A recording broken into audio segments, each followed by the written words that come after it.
भारत के विभिन्न राज्यों में इस वक्त भारी बारिश के कारण बाढ़ की स्थिति बनी हुई है। हर साल बारिश के सीजन में बिहार भी चर्चा में आ जाता है। कोसी समेत विभिन्न नदियां उफान पर हैं, जिस कारण बिहार के कई जिलों में बाढ़ का संकट बढ़ रहा है। लेकिन क्या आपको पता है कि बिहार में इतनी ज्यादा बाढ़ क्यों आती है? क्या ये सिर्फ बारिश के कारण होता है या फिर बिहार की बाढ़ का कनेक्शन हर बार नेपाल से क्यों जुड़ता है? आइए जानते हैं इन सभी सवालों के जवाब हमारे इस एक्सप्लेनर के माध्यम से। बिहार आपदा विभाग के मुताबिक बिहार भारत का सर्वाधिक बाढ़ ग्रस्त राज्य है। यहाँ कुल आबादी के 76% लोग बाढ़ आवर्ती क्षेत्र में रहते हैं। बिहार के कुल भौगोलिक क्षेत्र का 73% यानी लगभग 68,800 वर्ग किलोमीटर क्षेत्र बाढ़ प्रभावित क्षेत्र में आता है। बिहार में बाढ़ की समस्या आज से नहीं बल्कि ऐतिहासिक है। रिपोर्ट्स के मुताबिक साल 1953 में तत्कालीन पीएम जवाहरलाल नेहरू ने कोसी परियोजना का शिलान्यास किया था और कहा था कि अगले 15 साल में बिहार में बाढ़ पर नियंत्रण पा लिया जाएगा। हालांकि आज भी बिहार में बाढ़ की स्थिति वही है।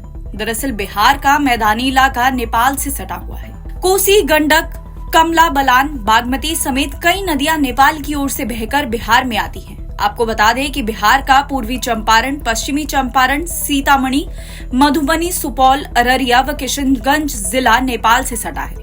जब भी नेपाल में बारिश होती है तो वहां की नदियों का पानी बिहार में आने लगता है। आपको बता दें कि नेपाल की 7 नदियां कोसी से मिलती हैं, जो कि बिहार में हर साल भारी बाढ़ लाकर तबाही मचाती हैं। इसलिए कोसी को बिहार का शोक भी कहते हैं। बिहार सरकार के मंत्रियों समेत कई जानकारों का मानना है कि नेपाल में जब तक कोसी नदी पर हाई डैम नहीं बनता तब तक बिहार में बाढ़ की समस्या जारी रहेगी। भारत और नेपाल के बीच इसे लेकर कई दौर की बातचीत हुई, लेकिन कोई फैसला नहीं हो पाया। कोसी नदी पर हाई डैम को लेकर नेपाल के लोग विरोध में हैं। उनका मानना है कि कोसी पर हाई डैम बनने से पर्यावरण पर बुरा असर होगा और साथ ही नेपाल का बहुत बड़ा भूभाग डूब जाएगा। बिहार के फरक्का बराज को भी बाढ़ का बड़ा कारण माना जाता है। दरअसल गंगा व अन्य सहायक नदियां अपने साथ गाद बहाकर लाती हैं, जिससे नदी का जल प्रवाह बाधित होता है। इस कारण गाद मुहाने पर जमा होता रहता है। पहले गाद पानी के साथ बह जाती थी, लेकिन अब तटबंधों और बराज के कारण ये बह नहीं पाती है। इस कारण ये नदी को उथला बना देती है, जिससे नदियों का पानी बाढ़ का कारण बनता है। जानकार बताते हैं कि बिहार में बाढ़ का मुख्य कारण पानी की निकासी न होना है।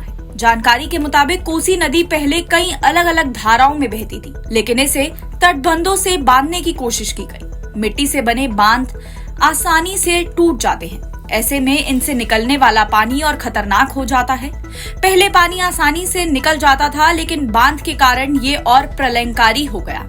रिपोर्ट्स बताती हैं कि नेपाल में पत्थरों के उत्खनन व खेती के लिए जंगलों की अंधाधुंध कटाई हुई है। इसका घाटा ये हुआ कि बारिश का पानी रुकने की जगह तेजी से नीचे की ओर आ जाता है। इस कारण बिहार में आने वाली नदियां उफान पर आ जाती हैं और बिहार में बड़ी बाढ़ लाती है। इसके अलावा नदी किनारे लोगों का रहना और जागरूकता की कमी बाढ़ के नुकसान को और ज्यादा बढ़ाती है। एनबीटी ऑनलाइन की रिपोर्ट।